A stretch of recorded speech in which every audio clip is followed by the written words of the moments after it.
Olá pessoal, tudo bem? Quem fala é Carlos Porpino com mais uma aula de Geografia. O tema hoje é desconcentração espacial da indústria, parte 2, certo? Vamos começar mais uma aula. Lembrando que esse tema é um tema forte para o Enem. Bom, vamos lá. A desconcentração espacial da indústria, segunda parte, nós vamos falar exatamente dos aspectos, os tipos de indústria e a concentração. Lembrando que essa desconcentração ocorreu basicamente nas regiões mais industrializadas. Bom, observe aí em mais uma tela. Nós temos a distribuição da indústria por região. Vamos lá? Nós temos aí, região norte apresenta uma média de 3,5% das indústrias. Região centro-oeste, 7,1% das indústrias. Nós temos aí o nordeste, 15,6% da indústria. Região sul, temos aí 23,3% das indústrias. E, por fim, nós temos a região sudeste, com mais da metade da indústria no Brasil. Então, pessoal, primeira pergunta. Por que a região sudeste apresenta mais de 50% da indústria nacional? Vimos que o ciclo do café foi o ciclo que gerou mais riqueza e capital que foi investido em infraestrutura. Mão de obra imigrante já estava localizada nessa região, certo? Então, criou um cenário ideal para o processo de industrialização na região sudeste e passou a ser a região mais rica do país por conta do café e, posteriormente, por conta da indústria. Lembrando que ocorreu no Brasil, com a chegada dos imigrantes europeus e asiáticos, uma miscigenação mais abrangente. Okay? O Brasil hoje é tido como um país multicultural, que apresenta culturas de diversos lugares do mundo. Então, primeira questão que se faz, primeira pergunta, primeira dúvida que se faz é o seguinte: por que a região sudeste concentra mais da metade da indústria brasileira? Você vai saber através dos ciclos econômicos, através da história da formação do parque industrial proveniente dos recursos do café. Então, seguinte, ocorreu uma reestruturação produtiva, abertura comercial e diminuição do Estado. Existe uma diferença entre desconcentração e desindustrialização. Desindustrialização é quando a indústria fecha e desconcentração é quando ela sai de uma região para outra, certo? Então, no Brasil aconteceu também em duas etapas, na década de 90, em 2014, ocorreram dois processos de desindustrialização, por conta de fatores externos e outro por conta de fatores internos, crise financeira aqui no nosso país. Bom, então vamos mais à frente. Acompanhe aí, pessoal. Nós temos dispersão das indústrias de bens de consumo não duráveis. Mais à frente nós vamos ver a diferença entre bens de consumo duráveis e não duráveis, certo? Lembrando, não duráveis são aqueles que têm prazo de validade, como alimentos, remédios. Os duráveis são aqueles que não têm o prazo de validade, carros, roupas e etc. Então, o primeiro tipo de indústria a chegar no Brasil foi a indústria de bens de consumo não duráveis. Bom, ocorreu também o deslocamento de indústrias da região metropolitana de São Paulo para outras áreas do estado de São Paulo. Ou seja, da região metropolitana para o interior de São Paulo e, posteriormente, da região metropolitana para outros estados do Brasil. Mas por que foi que a indústria, ou uma parte da indústria, se deslocou, saiu da região metropolitana? Bem, nós temos alguns critérios que falam sobre isso. Por exemplo, a questão de impostos na região metropolitana é mais forte, vamos dizer assim, é mais caro você produzir em uma área de concentração industrial. Tem também a questão dos imóveis, são mais elevados, aluguéis, e a mão de obra, por ser mais qualificada, também é mais cara. Outros fatores também influenciam nesse processo, como a questão de legislação ambiental mais rigorosa, multas ambientais para as empresas que desrespeitam o Código Ambiental, tá certo? Então, tudo isso fez com que a indústria, uma parte da indústria, saísse da região metropolitana e fosse para outras regiões do estado de São Paulo e, posteriormente, para outros estados, como é o caso aqui, o deslocamento de indústrias do estado de São Paulo para outras áreas da região sudeste. Deslocamento de indústrias da região sudeste para outras regiões do Brasil. Bom, então começou o processo de dispersão industrial no Brasil durante esse período. Vamos analisar outra tela. Guerra fiscal. Esse termo guerra fiscal, pessoal, é muito utilizado para definir os estados que brigam por empresas, lutam por empresas. Como assim? Oferecendo facilidades, isenção de alguma isenção fiscais, como impostos, como conta de água, de luz, PTU e etc. Então, os estados que oferecerem melhor condição fiscal atraem empresas, principalmente de São Paulo. Olha só, na década de 90, aumenta a prática de isenções fiscais por parte de municípios, estados, para atrair indústria ao seu território. Certo? Então, muitas indústrias saem da região metropolitana de São Paulo e vão para outras localidades. Eu tenho um fator negativo e um fator positivo. O fator negativo retira a produção de empregos de uma área para levar para outro local, limitação de orçamento do poder público. Ponto negativo. O ponto positivo, quando se trata de multiplicar atividades, abertura de filiais. Ou seja, uma empresa tem em São Paulo, mas abre uma filial no interior de São Paulo ou aqui na Paraíba, um exemplo. Então, permanecem os empregos de São Paulo e abriu novos postos de serviço aqui na Paraíba. Então, esse é o ponto positivo. Mas quando ela fecha a porta lá em São Paulo e abre em outra região do país, certo?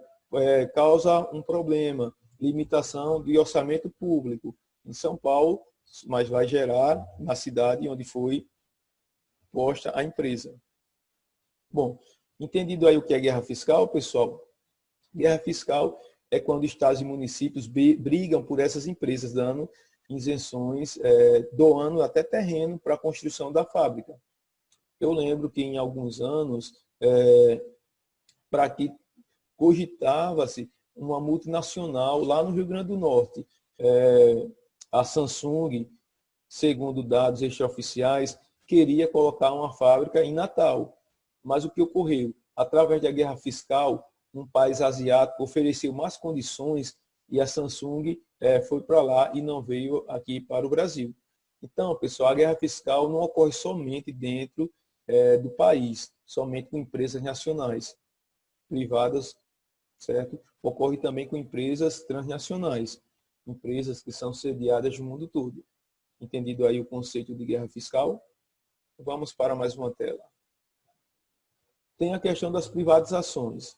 Bom, fica a seu critério se você concorda ou não concorda desse termo privatizações. O que é privatizar? é vender empresas estatais, empresas do governo. Aqui eu tenho um ponto negativo e aqui eu tenho um ponto positivo. Você que vai tirar suas conclusões. Olha só, na década de 90, empresas estatais passaram a ser privatizadas. Na década de 90. Bom, como assim?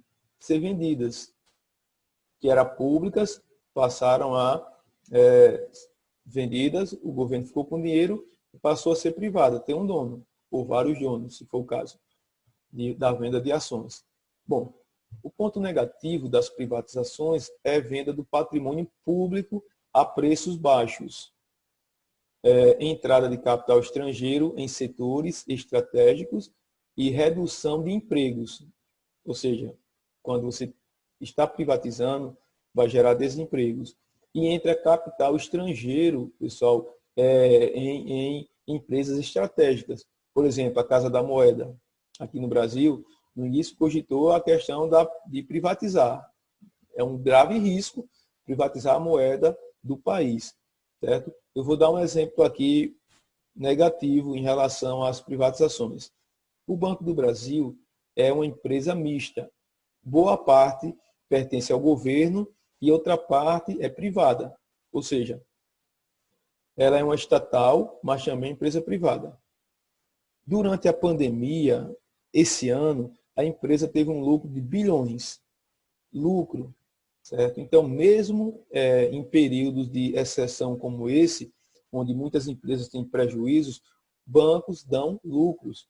Imagine sem a pandemia, certo? Então, é um banco que arrecada bilhões todo ano. Uma parte vai para o governo, porque é estatal, e outra parte fica para os acionistas. Bom, o atual ministro da Economia está falando em privatizar a Petrobras. Aliás, o Banco do Brasil. A Petrobras já é outro tema polêmico. Bom, vocês concordam com a venda do Banco do Brasil, uma empresa que gera por ano bilhões, que pode ser investido em área de saúde, educação, ou vendida a preço de banana, preço baixo. Então, esse é o fator negativo. Mas antes que vocês coloquem aí o seu ponto de vista, também tem fatores positivos. Quando você privatiza uma empresa, acontece a redução do tamanho dos gastos do Estado brasileiro. Pagamento de dívidas e maior eficiência na empresa, das empresas privatizadas. Certo? Então, tem também fatores positivos. Quando você privatiza uma empresa, ela passa a ser gerenciada de forma melhor. Claro, quem compra quer lucro. Então, o primeiro passo que acontece quando uma empresa é privatizada, o dono aumenta logo o preço dos serviços. Vou dar um exemplo aqui. Foi uma parte boa e uma parte ruim também. A questão da telefonia no Brasil, no passado, era estatal. Foi privatizada e hoje nós temos internet, nós temos telefone, fibra ótica, foi muito bom. Agora, o Brasil tem uma das maiores cargas tributárias em relação a pagamento dessas taxas que nós utilizamos, internet, de celular. Tá certo? Então, fica a seu critério. Será que os pontos positivos superam os pontos negativos ou os pontos negativos superam os pontos positivos? Ou seja, você é a favor ou contrário às privatizações? Entendido aí, né, pessoal? O que são privatizações? Não precisa colocar se você não quiser. Mas quem quiser, coloque seu ponto de vista, se é a favor ou se é contrário às privatizações. Lembrando que o aluno que está participando, a gente visualiza e sabe que ele está interagindo. Isso é um critério de avaliação também. Tá certo? Bom, vamos para mais uma tela. Fatores de competitividade sistêmica. Mão de obra qualificada no local, sistema de transporte e de comunicação avançados e integrados, densidade de pesquisas, universidades, infraestrutura de transporte coletivo, de moradia e de assistência médica para os trabalhadores, fornecedores fortes no local, proximidade com o mercado consumidor.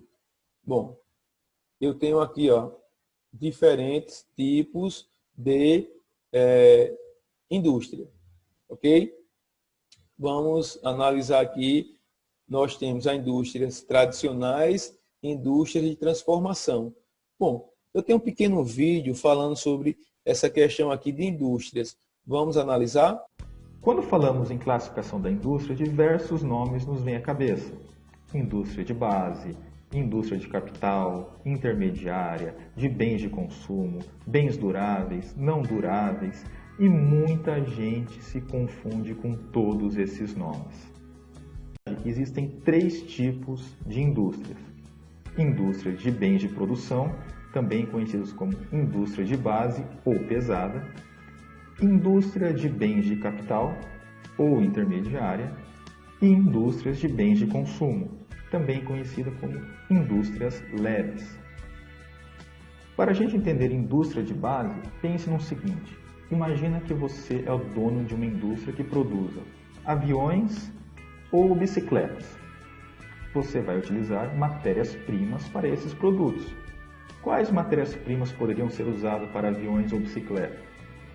Ferro e alumínio seriam bons exemplos.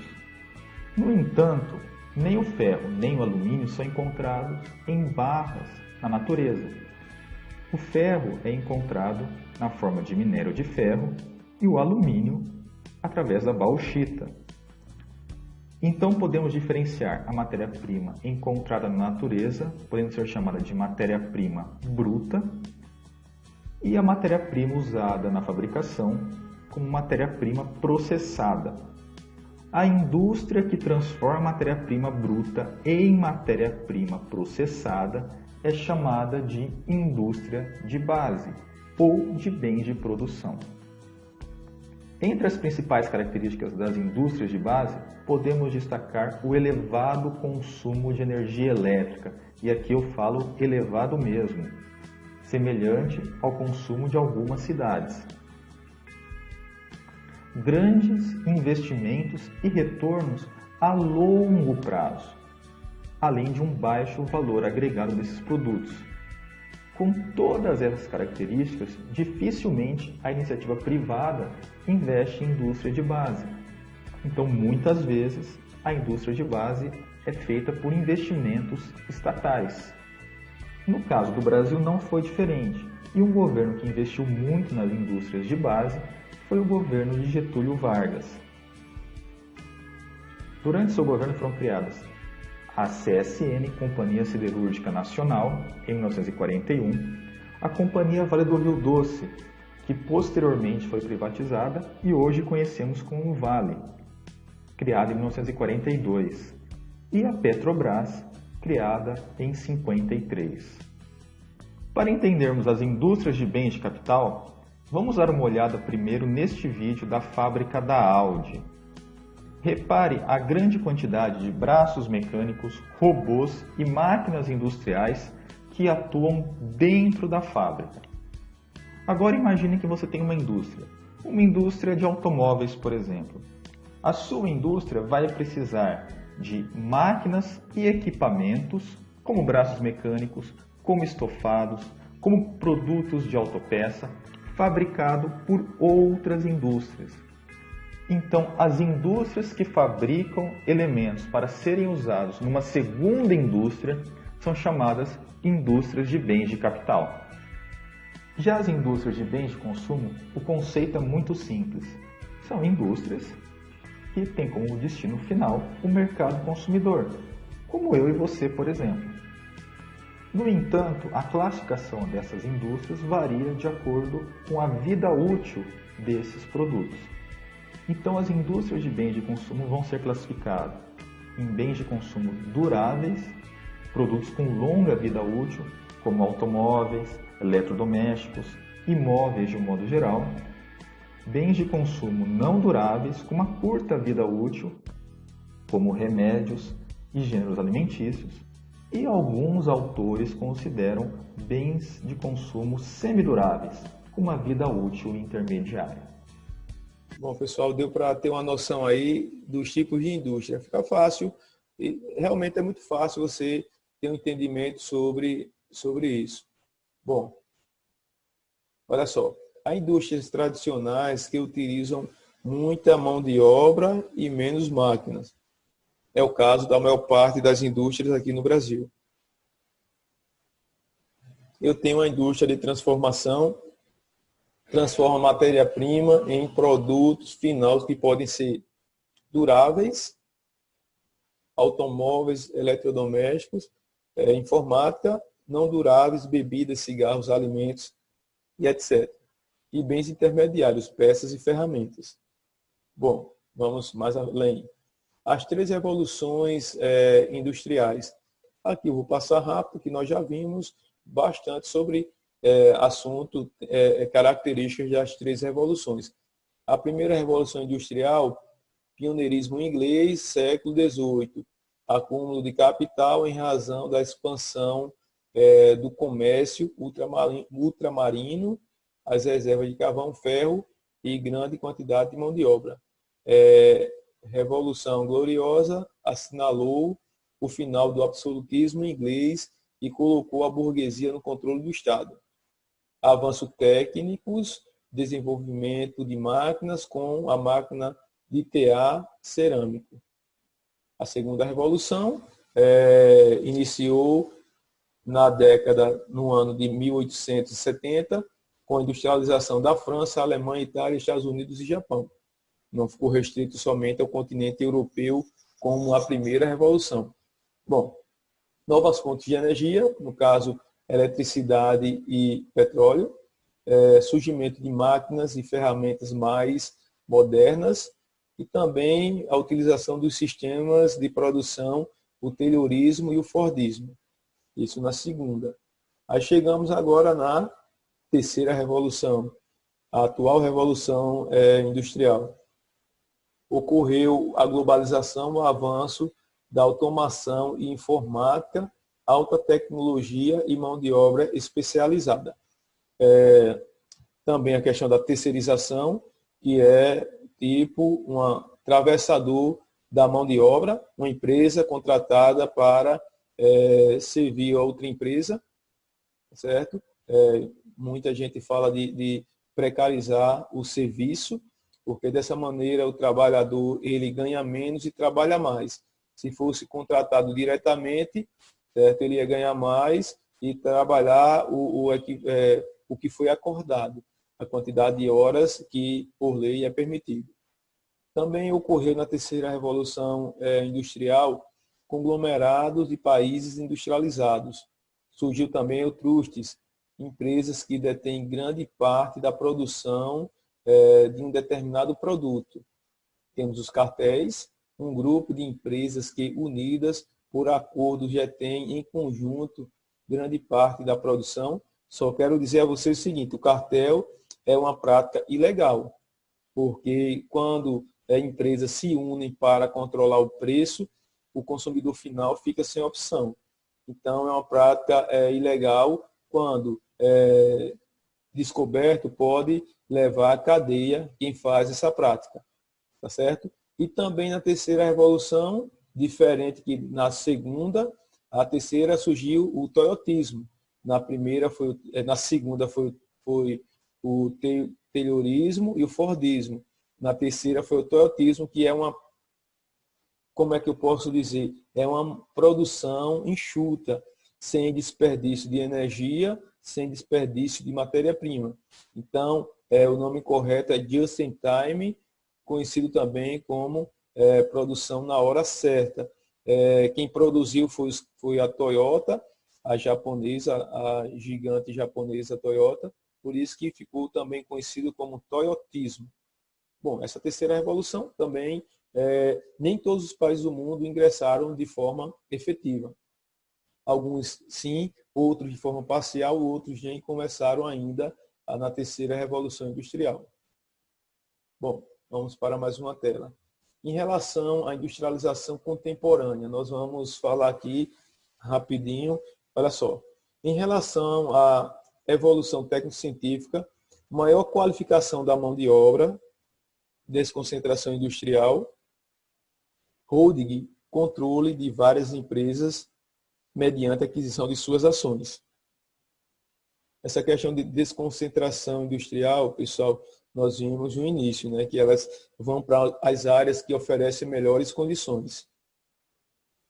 O processo de industrialização no Brasil, olha só, está ligado a 3 acontecimentos externos. Primeira Guerra Mundial, crise de 1929 e a Segunda Guerra Mundial. Vamos recapitular aqui, vamos por partes.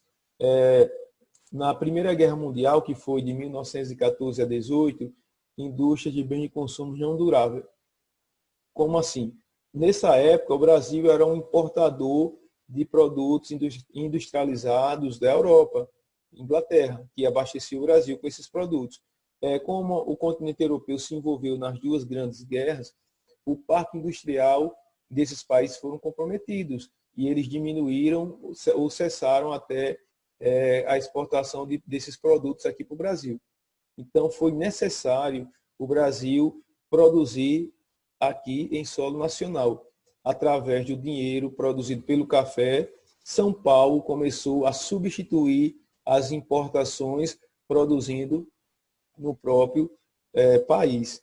Então, por conta dessas grandes guerras e por conta da crise de 1929, o Brasil iniciou seu processo de industrialização na década de 30. E os primeiros produtos, pessoal, foram os produtos bens de consumo não duráveis, alimentos e roupas. Ok? Na década de 50 já foi os produtos duráveis, automóveis, na indústria JK, que nós vimos no vídeo. Bom, vamos lá. Nós temos aqui JK de 56 a 61, deslanche industrial, plano de metas, 31 metas voltadas para educação, transporte, vias de transporte, construir um parque automobilístico e infraestrutura. Bom, pessoal, no JK atraiu as multinacionais, as montadoras, a Fiat, a Chevrolet, Volkswagen, vieram para o Brasil por conta de JK. Mas para essas montadoras chegarem aqui ao Brasil, tinha que ter uma malha rodoviária. E o governo de JK começou a construir rodovias para atrair essas montadoras. Ele queria que essas montadoras, quando chegassem aqui no Brasil, gerassem emprego e agregasse tecnologia internacional ao Brasil. E isso aconteceu. Tá certo? Então, quando essas montadoras chegaram ao Brasil, gerou emprego e agregou tecnologia. Eu considero uma parte negativa foi somente JK ter esquecido de investir também em ferrovias, porque um país de grandes dimensões continentais, como é o caso do Brasil, necessita de um transporte mais eficiente, menos poluente e que consiga transportar uma grande quantidade de cargas, que é o caso aqui das ferrovias, transporte de trens, de cargas. Bom, diferente do resto do mundo, Estados Unidos, Holanda, Argentina, todos esses países que eu citei têm uma malha ferroviária maior que o do Brasil. Infelizmente, o Brasil pecou um pouco sobre essa questão de priorizar as rodovias, mas também teve fatores positivos. Também, durante o governo de JK, tem o objetivo de crescer 50 anos em 5, certo? Capital nacional estrangeiro, ocorreu também a chegada de capital estrangeiro, como nós vimos. Criou a UNB, Universidade de Brasília, investiu na Embratel e também em algumas siderúrgicas e na Petrobras, na Companhia Siderúrgica Nacional e Petrobras. Pontos positivos. Positivo aqui, urbanização, mais acesso à saúde, educação, saneamento básico. Criação de inúmeras cidades. O país deixa de ser um exportador, agroexportador, ou seja, exporta produtos primários com valor baixo no mercado, para exportar produtos industrializados. Só uma ressalva aqui, viu?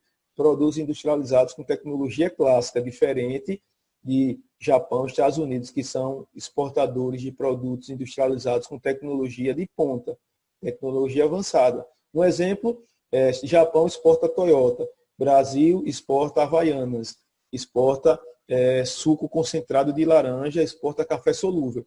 Já são produtos industrializados, mas tem ainda tecnologia clássica, tecnologia arcaica, tradicional, diferente de exportar computadores, aviões e carros. Essas são tecnologias de ponta, certo? Mas mesmo assim já é algo bom, porque deixamos de ser um mero exportador de commodities, de matérias-primas. Também criação de novos empregos. Pontos negativos, forte endividamento externo. O Brasil se endividou bastante, a dívida externa subiu muito nessa época. Aconteceu o famoso êxodo rural, migração da população do campo para a cidade. O problema, pessoal, foi que em poucas décadas ocorreu essa transição e as cidades não comportaram toda essa mão de obra que veio do campo. Surgindo quem? Favelas e aumento da violência urbana. Tá certo? Então, cada grande centro urbano brasileiro hoje, você vai encontrar favelas. Chamamos hoje de comunidades, que a infraestrutura não é adequada, são submoradias, não tem coleta de lixo, a questão da água e da energia é tudo clandestino, colocando em risco a população que mora nessas regiões. Aí vamos lá, região sudeste, responsável por mais da metade de toda a atividade industrial do país. Mais de 50% da atividade industrial está na região sudeste. O estado de São Paulo é o maior destaque, concentra 40% dos estabelecimentos industriais e 48% do pessoal ocupado nas indústrias. A Grande São Paulo, sobretudo o ABC, Diadema, Osasco, Guarulhos e outras áreas metropolitanas, possui a maior concentração industrial da América Latina. A região sudeste, sem sombra de dúvida, é a mais industrializada. Isso aqui comporta mais ou menos 78% do PIB brasileiro somente em uma região. Você tem também Minas Gerais, em primeiro lugar na produção de aço do país, por conta do minério de ferro, que é um produto que é um minério encontrado nessa região. Vem aumentando a cada ano a produção industrial. Essa posição está apoiada na abundância dos recursos minerais, no caso, minério de ferro. Aí você tem a Usiminas, e Minas Gerais, pessoal, você vai ter também aquelas barragens de rejeito do que sobra do processo de industrialização desse minério, minério de ferro, certo? Muitas vezes ocorrendo várias tragédias ambientais. Rio de Janeiro, você vai ter também grande polo industrial na construção naval, ou seja, estaleiros que produzem navios, indústria química, refino de petróleo, turismo, entre outros. Também a companhia Volta Redonda, são as siderúrgicas, e Barra Mansa. Região Sul, segunda região mais industrializada. A indústria mais importante são as de bens de consumo alimentícia, frigorífico, forte colonização europeia. Região Centro-Oeste, Norte e Nordeste. A região Nordeste é a terceira mais industrializada. Produtos, minerais, alimentação, siderúrgica, refino de petróleo, fumo, entre outros. Região Norte, setor eletrônico em Manaus, Belém, Macapá. Região Centro-Oeste, mecanização, atividades primárias. Regiões periféricas, enclaves industriais. Rapidinho aqui. Região Norte, pessoal, a Zona Franca de Manaus é o polo industrial da região Norte. Foi feito um polo industrial no coração da selva, em Manaus, onde é produzido praticamente tudo. Muitos eletrônicos, como TVs, motos, certo? Entre os celulares, fabricados lá. A questão da região Centro-Oeste, você tem a mecanização por conta da produção de soja. Certo? Então, o Brasil é o maior produtor, um dos maiores produtores de soja do mundo. Recentemente perdeu para os Estados Unidos em relação a diversos aspectos, inclusive climáticos. E você também tem regiões periféricas com poucas indústrias. Bem, pessoal, por hoje é só. Um abraço a todos e até a próxima aula.